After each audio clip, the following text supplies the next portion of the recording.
Make Space for Growth podcast. My name is Sara Vicente Barreto, and I'm your host. I'm a corporate strategist, problem solver, social entrepreneur, writer, mom of two, and passionate for growth. At home, in business, or in my community. I am so excited to bring you the season 3, Creating Space. It definitely took me some space to get here, no doubt. But after much reflection, I know this is where I want to be. This space of conversation where I don't want to stop learning. And one woman at a time, I bring amazing role models to you in all walks of life. So what is it with me and space now? Space is not a single event in time. It is something you continuously need to have. So as we go through this series, I will speak to our guests about their path, their business, their careers, as before, but also about how they find space, what they want to find space for, space to explore, to think, to feel, to be. Join me for this journey to find out how. It is time to create space. Joining us today at the Make Space for Growth podcast, I have Inês SIlva. Inês is currently on sabbatical, taking her space and going deep into the areas of Web3, particularly DeFi, and health, digital health, women's health, and longevity. Inês is a co-founder and chief activist at Portuguese Women in Tech, a community focused on attracting more women to tech and on supporting those already working in the sector. She's also the founder of Women.Business, a social business focused on creating more corporate procurement opportunities for women-owned and women-led businesses. Inês serves as the strategic advisor to the Mercatus Center at George Mason University and a non-executive board member at Almadina, a Portuguese publisher. She is also the alumna of the Singularity University and THNK, the School of Creative Leadership. She's a Marshall Memorial Fellow by the German Marshall Fund. Inês is a founding member of the Global Shapers Lisbon Hub from the World Economic Forum. She reads a lot of books, and we're going to talk a little bit about that. She enjoys deep intellectual conversations. Inês has an expertise in innovation, entrepreneurship, strategy, tech transfer, diversity, inclusion, community building, and social innovation. You are going to love meeting her. I can't wait to start our conversation. Inês, welcome to the Make Space for Growth podcast. Very excited to be here. I think before we start talking business, why don't I start asking you one of my favorite questions? What was your favorite thing to do as a child, and what did you want to be when you grew up?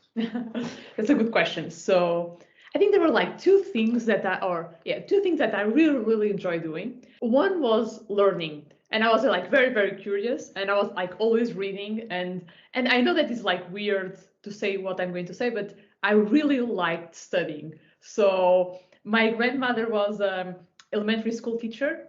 And basically from very, very early on, I think maybe I was like 3-4 years old, I would spend like the afternoons with her, just like going through whatever we wanted to learn that day. And it could be like readings, like a book, but usually like it was history, science, and of course like Portuguese, and then geography and so on.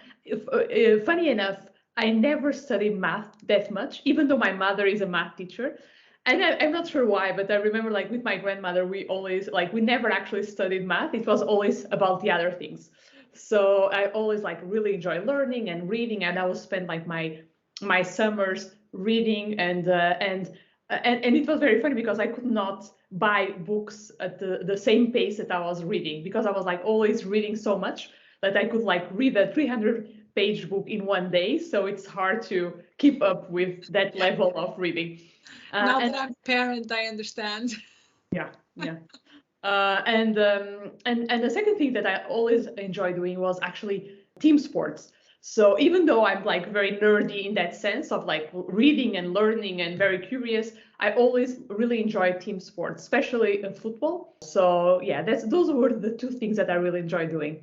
And what I wanted to do when I was growing up, I think I remember wanting to be a history teacher. So because I loved history so much, I really wanted to be a history teacher.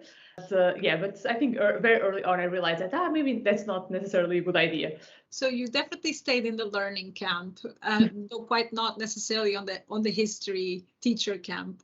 I was reading through your bio, and I've introduced you. It's a bit astonishing how many different roles you've accumulated. You know, you're one of those people that you go to LinkedIn and then you have to click and say, see the other 30 roles.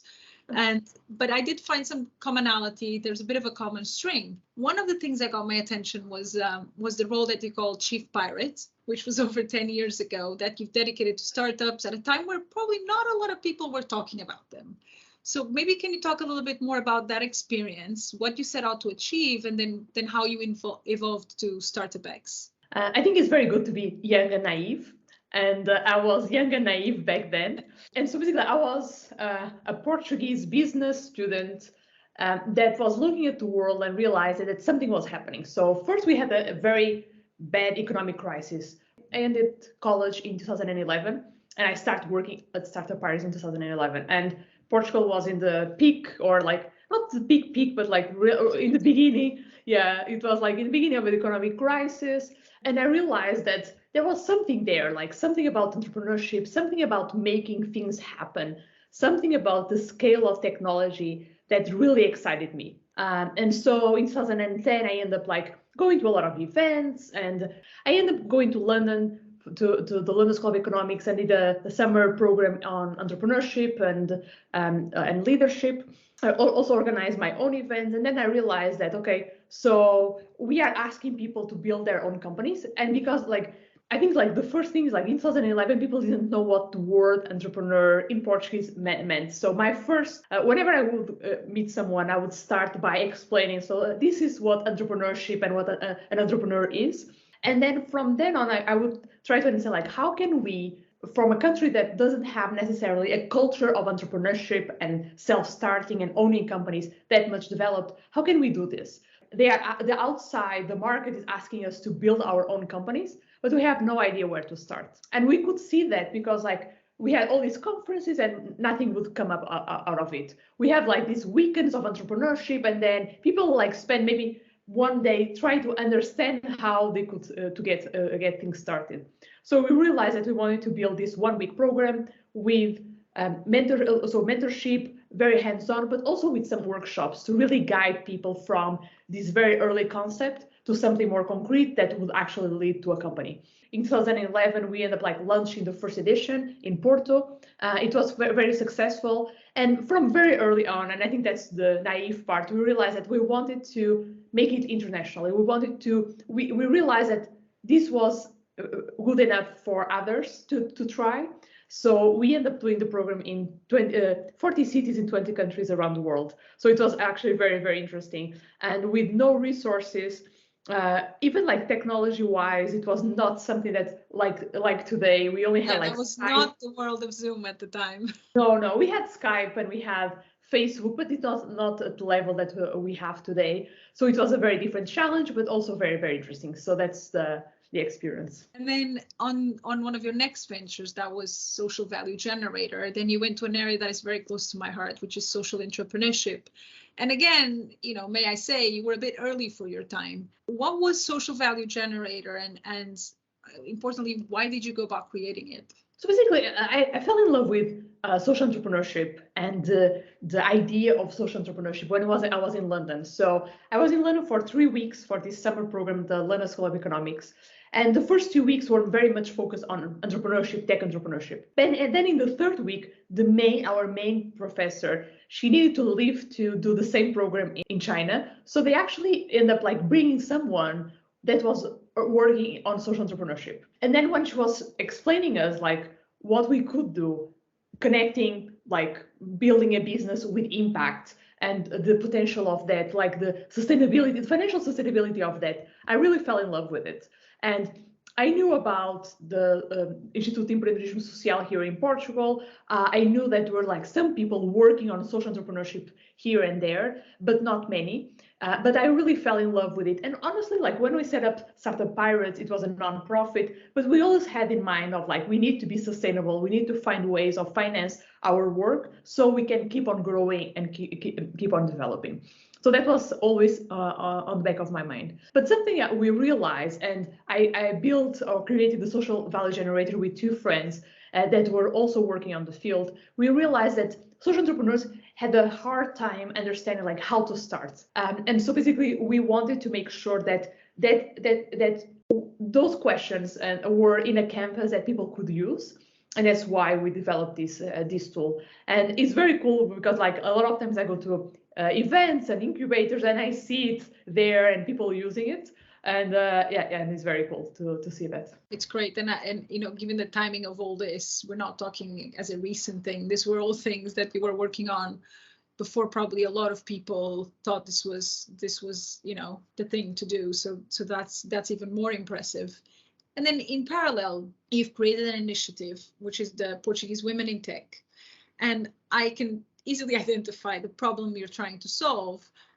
That is a bit of a no-brainer, but it's another story of what was the story, what took you from one to the other, and where is it today? I think something important is like, I think like I don't know how to explain, but this intuition for things like that sometimes I don't really understand rationally why they are important, but then but I can feel it, they are important. So I think that happened with Startup Pirates and the whole thing about entrepreneurship that I ended up like working on.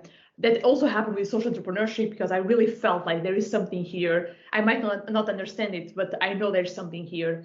And I think the same happened with women in tech. So I became interested in the topic maybe in 2010, 11. There was like this event in Portugal called Geek Girl Dinners that was organized by Vania Gonçalves, and she was like living in Brussels. She heard about this concept of like event, I think in Brussels or in London, and then she decided to do that here. And for some reason, I realized that there was something there, and I started like attending the events. When I was in London in 2011, I ended up like going to the 5th anniversary of the London Girl Geek Dinners. I met like amazing people while I was there. So I like from very early on, I had like this feeling like why am I not seeing women in this space? A lot of the times, in 50 people, I was the only woman. Like among my co-founders of Startup Pirates, we were like 3 women and 2 men. So that was not typical at all. So I had this like feeling that maybe there's something, like maybe I can do something. And I think with time, I realized that the fact that we don't have women in tech, it means that women are not accessing the opportunities and the wealth creation that is being made in technology. So think about like the salary gap. Men, for the same position, men make more money than women. But actually, there's much more than that. And a part of it is the fact that women to this day, in Portugal, but also around the world, are not represented in the tech jobs. And technology for the past 10, 15 years has been like creating the most wealth, the most jobs, the most opportunities. So if you don't have women there, then we are lagging behind. So that's why in 2016 with Liliana, we decided to launch this initiative. Initially, just with a focus on providing visibility to the women that were already working technology, but we saw that we needed to do more. Visibility is important, but it's also important opportunities, job opportunities, but also a mentorship, for example, and also going to schools and from a very early age really show that maybe technology might be for these kids. It's unbelievable the lack of information and knowledge that these kids have, and kids like girls and boys like have when they are making decisions about their future careers. And that's why we still have like a lot of people becoming doctors, nurses, and even accountants and so on, because like that's what they know. They rarely know someone that works in technology. They are very passive in the way they use technology, something that's created. So they are just users. And the situation is very hard, and it's going to take a long time to change it. But hopefully we will be able to contribute to some of that change. It's definitely baby steps still that we're seeing in this space. But it's interesting you mentioned about you having this instinct to do these things, because I think I was listening to a podcast this morning and they were talking about how gut feeling should be in your decision matrix.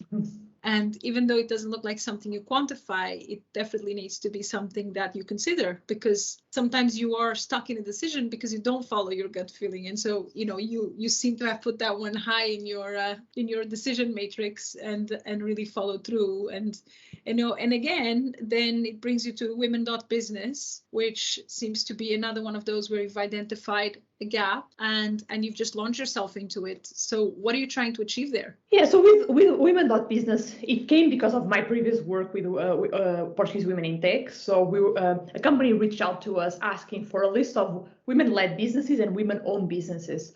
And I tried to understand why, and then I looked at it and I saw like the potential here. So 35% of the companies around the world are owned by women, but only 1% of the procurement, so the buyings from big companies goes to women-owned businesses.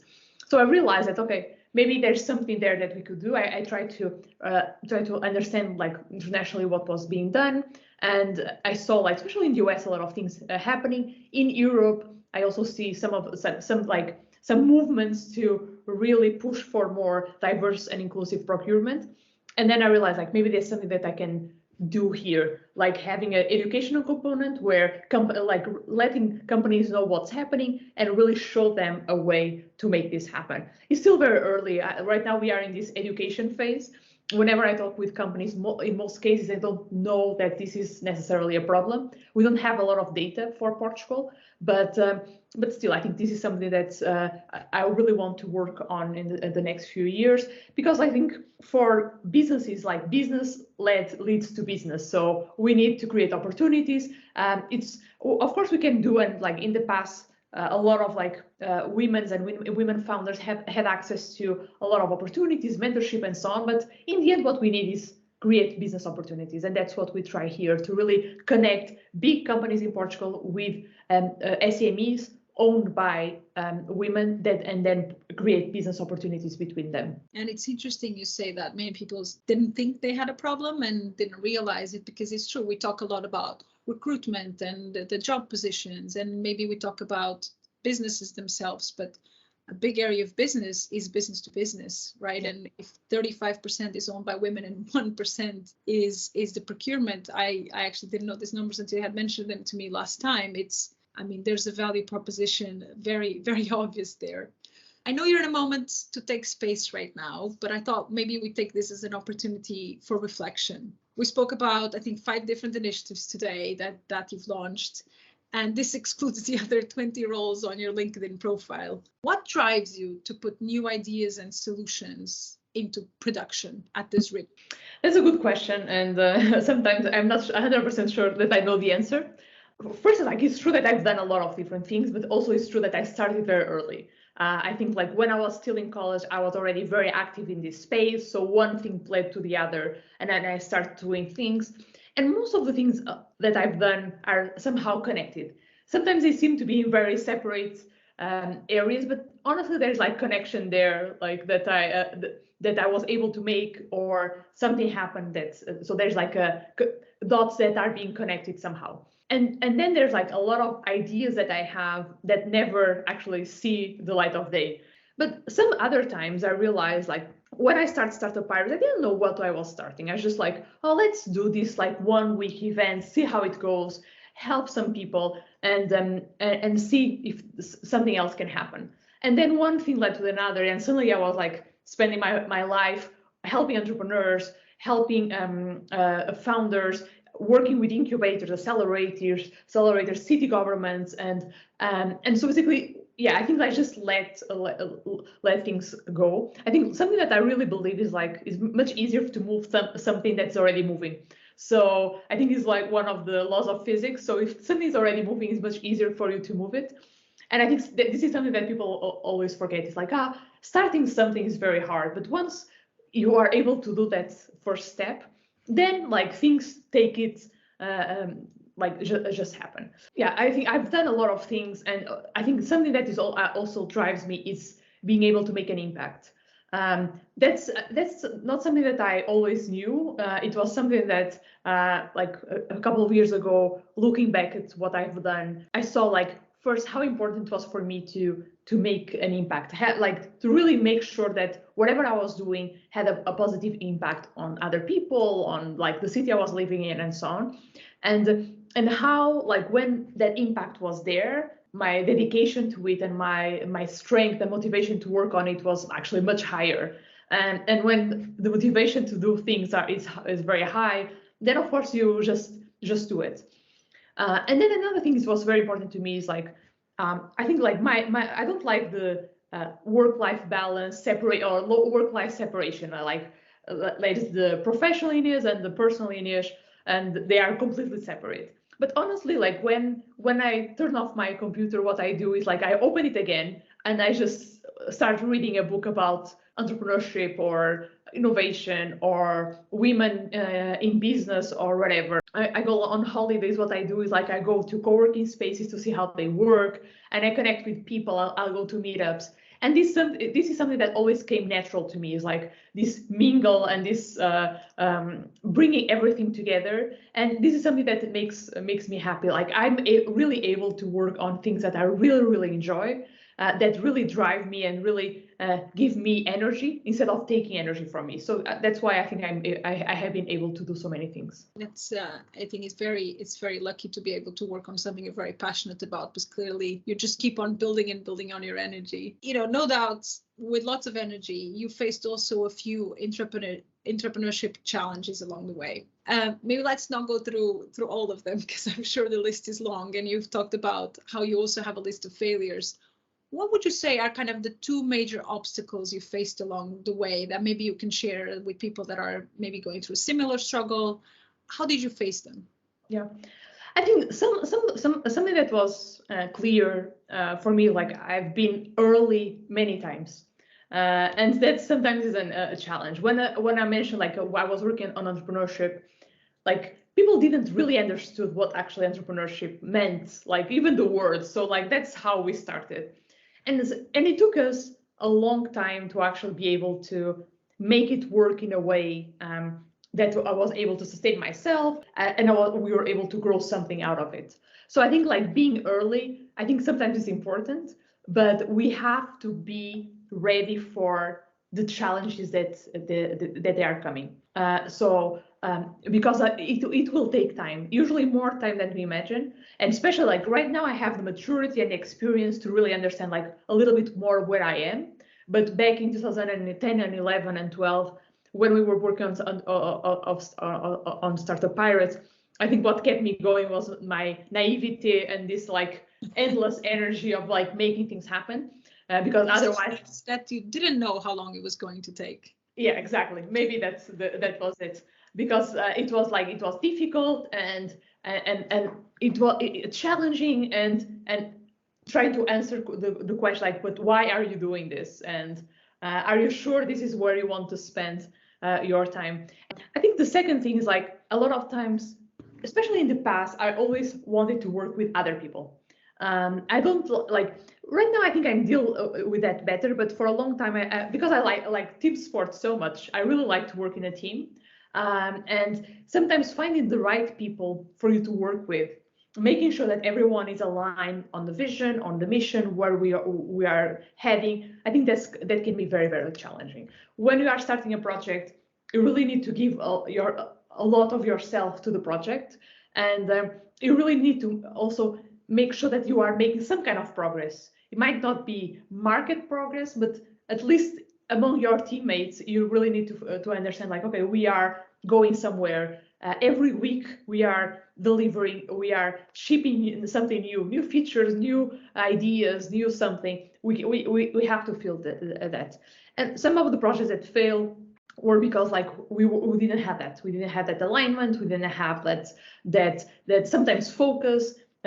So because also founders need to be at the same place at the same time, but sometimes it's hard to be there. And yeah, now actually I learned how to launch and work on projects alone, and that's like a new experience for me. But also like with different challenges, of course, but also very exciting. But yeah, I think those two things, if I had to come up with two, I think those were the most important ones. Right. So being early, but not too early.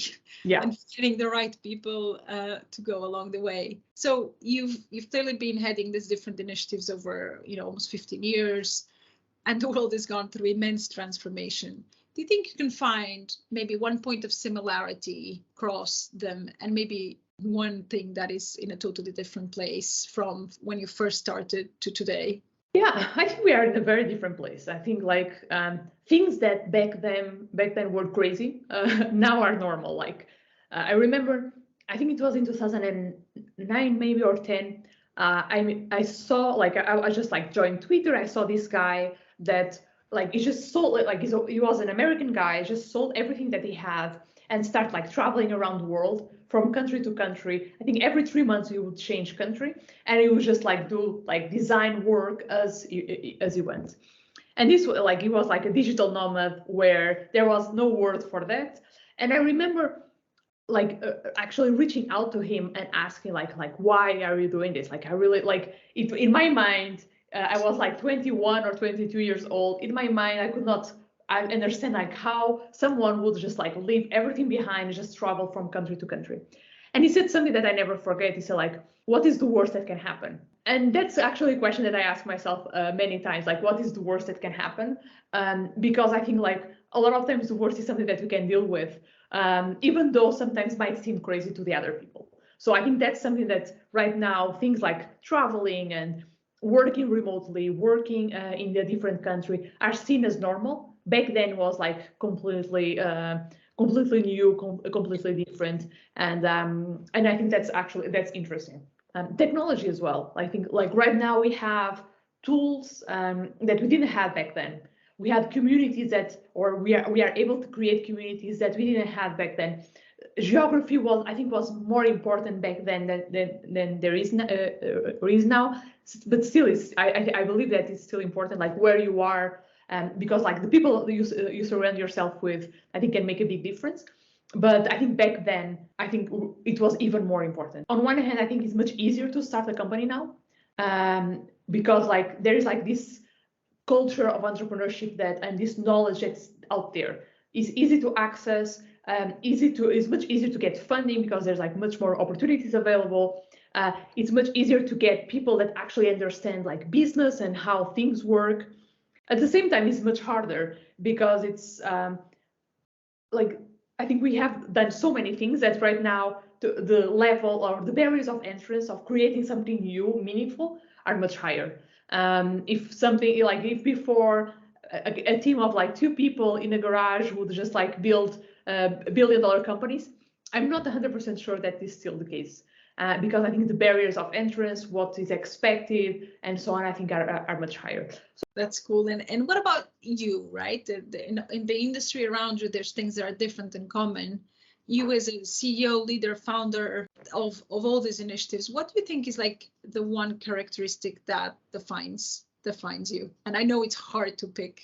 Yeah, I think that's something that helped me a lot over the past few years is like this, my endless curiosity and my endless look for new information, new knowledge. With entrepreneurship, with innovation, it's very easy to keep on repeating the same things from 10 years ago. It's very easy for us to keep on doing the same things from 10 to 15 years ago. But honestly, the situation was different. So if the situation was different, why do we keep on repeating the same ideas, same programs, same methods of the past?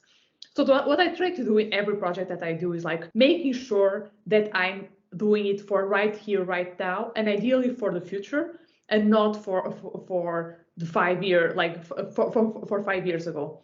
And I think like a lot of the times that like this combination is challenging because like I always keep a very close look at like what's happening outside, what are the conversations, where they are heading, and using this gut feeling that you were mentioning, like this intuition to understand like where the conversation is heading and how I can use that. But at the same time, sometimes then I have the pressure from locally of like, let's do whatever worked in the past. And I think this is something that I think brought me a lot of interesting things, but also took away things, or because I was like very impatient, because I really wanted to do this other thing and not the other one that was from the past, that I think took away opportunities from me of like making projects and so on, because I didn't want to go back. So I think it's like this is a balance that I need to make sure that I keep it balanced. So I'm gonna change gears a little bit and maybe talk a little bit about the past. So when we first met, you made a comment to me that stuck with me, which was one should never waste a good crisis. And it now sometimes feels like, there's no pandemic and everything's over. But I think we probably know best by now. What do you feel are the lessons that you've learned from those times? Again, I was early for the pandemic. By middle, I think February, I had gone to the supermarket and bought a lot of food, and I said like, there is something happening, and you need to be prepared. And everyone's like, oh, you are crazy, this is not going to happen. Like, this is something that happens only in China. And I was like, no, this is spreading too quickly, something is happening. And then when he arrived, everyone was panicking. I was like, oh, it's okay, I took care of everything. Stocked up. So yeah, in that case I was early. And then I remember writing down this quote from Winston Churchill that have gone through a lot of crises, very difficult ones. And he said like, you should never waste a good crisis. And I remember writing that down. I feel like I don't know exactly what's going to happen, but let's not dwell too much on it. Otherwise I'm going to go crazy. And I didn't have like a specific like purpose. Like it was like, this is what I want to achieve. These are the goals. I didn't have that. I just wanted them to come up. And so what I did was to work as hard as possible for my company. So I was back then working in consultancy, working on innovation, entrepreneurship, doing a lot of training, sustainability as well, with big companies and also like small companies, social enterprise here in Portugal. And we kept going. And even though we were in economic crisis, we had like the best year ever because I just like focused on getting things done, coming up with new ideas, new projects, and that was great. Because I was at home, I had like different more time. I felt like, I started like focusing a little bit more on my health. I think because of all the work that I've done over the past few years, I never look at myself and my health that much. I was always traveling, sometimes living out of a suitcase, eating here and there and things that probably I should not eat, drinking a lot of Coke. And so I actually had like in the beginning of 2020, I said like, I'm going to stop drinking sodas. So I did. And then like basically I started like taking my health seriously. And because I was at home and I love to cook actually, so I was able to prepare like healthy meals for me, doing more exercise, and stop eating things that I shouldn't. And that had a very positive impact on me. So something really, if I look back over the past two and a half years, I could say like, this has been a very productive time for me personally and professional. So it seems like you've definitely not let this crisis gone to waste. Was there any advice that you'd give yourself to the Inês of 2020 to do differently? I think I read too many news, and if I knew what I know now, I probably wouldn't watch too many news and focus too much on the numbers. Our attention and I think our mental health is so important. And for me, really, like spending too much time watching the news, talking about it. And there was a time like everything that we could talk about, it was just about that. So I don't think that was very good for my mental health. I was able to overcome it, but that's definitely something that I learned, and an advice that I would give to my 20-year-old self. Yeah, I think we all watched way too many news at the time. So let's not dwell on the past then. What about this famous new normal? How does it look like? Because I know you also said to me that you do not want to go back to the old normal. So what's the new normal like for you? Yeah, I think like as I was mentioning before, I was like traveling too much. Sometimes go like doing 6 hours of train or flights just to have a half an hour meeting. And I think we all learned that that's not necessary. And I think like that's why I say like I don't want to go to the old like the normal, because like the old ways of doing things, because I think that was such a waste of time and energy. That's definitely something that I don't want to go back. I think so. Basically, looking forward, I think what I really want to make sure, personally and professionally, is like to, on one hand, to make sure that like mentally and physically I'm healthy. I take care of myself, and that's because I think that's very important. The energy that I have now, comparing to the energy that I had in the beginning of 2020, is like very, very different. So if I've done a lot of things, imagine what I could have done with the same energy that I have with now. With more sleep and better food. Yeah, exactly. So I never compromise too much on sleep because that's something that first I don't sleep very well. I'm a very light sleeper, so I need to spend like a good amount of hours sleeping. But yeah, it's very different now. I did a big reflection, especially in the end of last year, of like where do I want to be? And something that came up from that reflection was like I want to be in industries in space where things are growing and where we are just trying to understand like or building that space because that was the feeling that I had back in 2010 and 11. We didn't know what this entrepreneurship tech entrepreneurship thing was going to be, and I really felt excited about the discovering together what could be what were going to be the business models. How could we help these entrepreneurs? How could we set up companies in this new world that were born global from day one? I think right now is a big unknown. We don't know what's going to happen in the next few weeks, months, and years.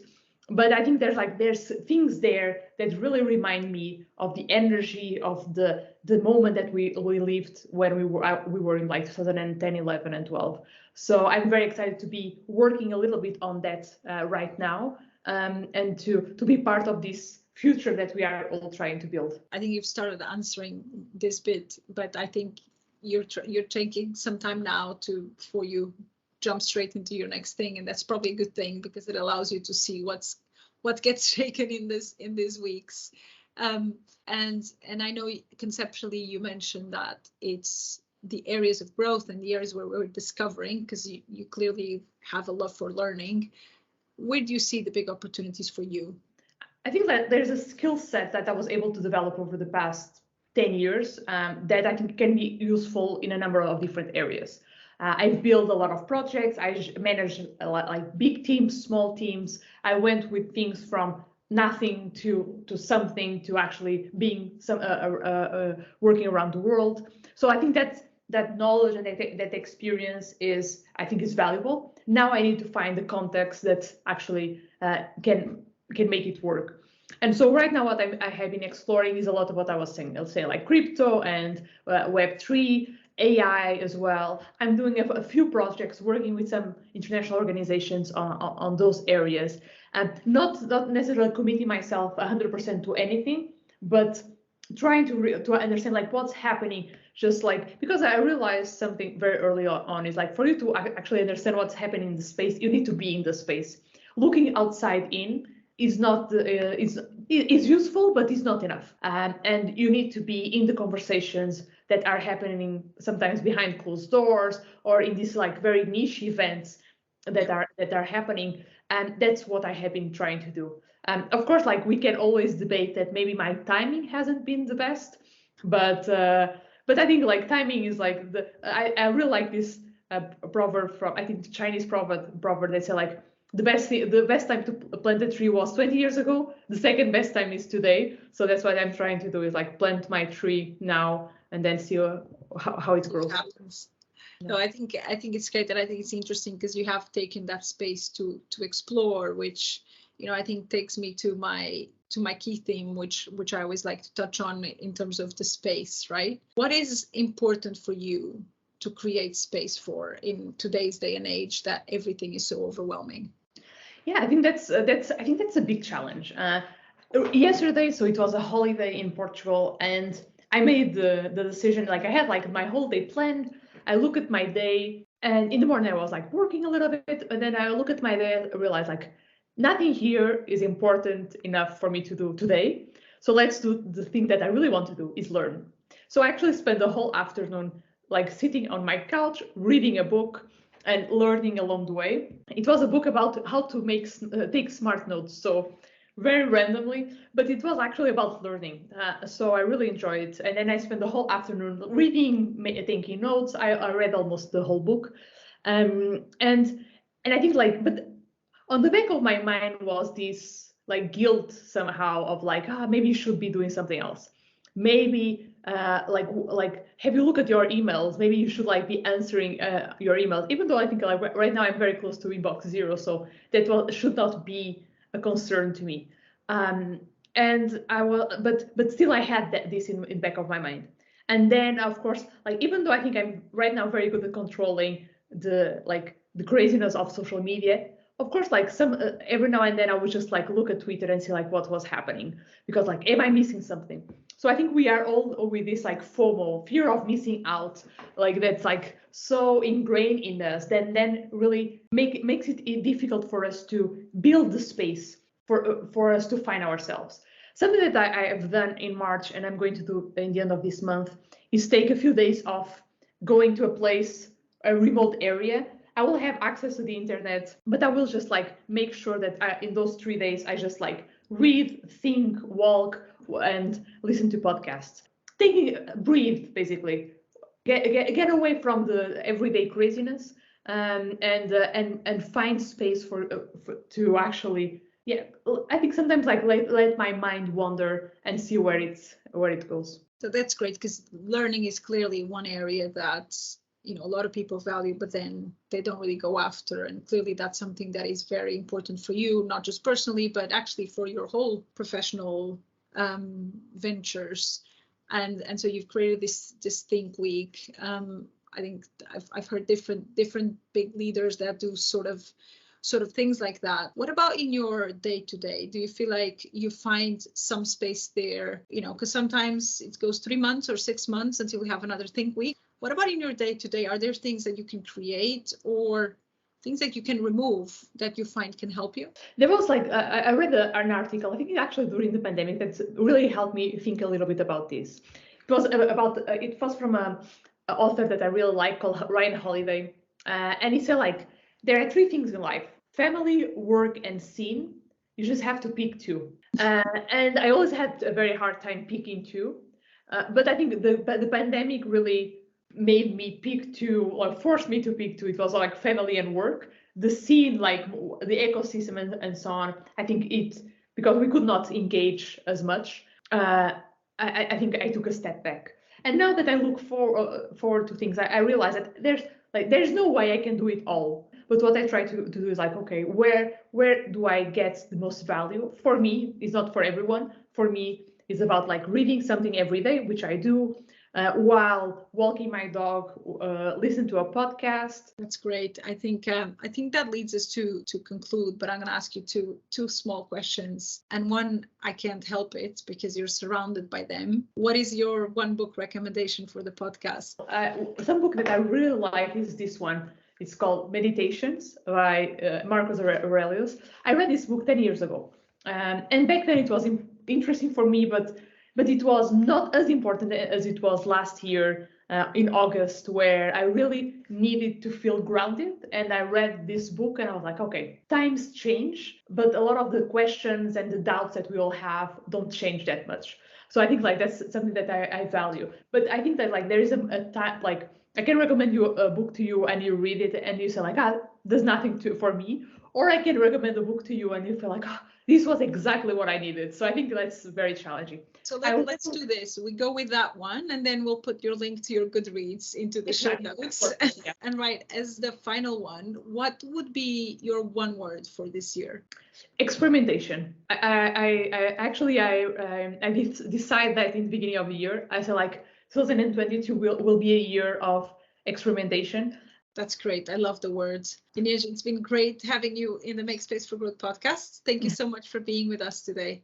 Very excited to be here. Thank you very much. I had such a great time going back to the podcast. I truly love meeting women around the world, and Inês was no exception. Her passion for learning has clearly driven her professional path, and it is great to see how she continues to make space to learn and allow herself to explore her curiosity along the way. Inês is in a moment of taking space to evaluate her next steps, but she's also built space for herself into her life day to day to ensure she focuses on what she cares more about. Now, if you're wondering that you care for way too many things and you can't choose, maybe you do need some space to reflect first and define your essential intent. I've certainly been working on this, so I can truly see through the noise. This is it for today. If you enjoyed this episode, rate it and share it. Thank you, Alice, for your brilliant editing, as always. And until next time, I get to do this.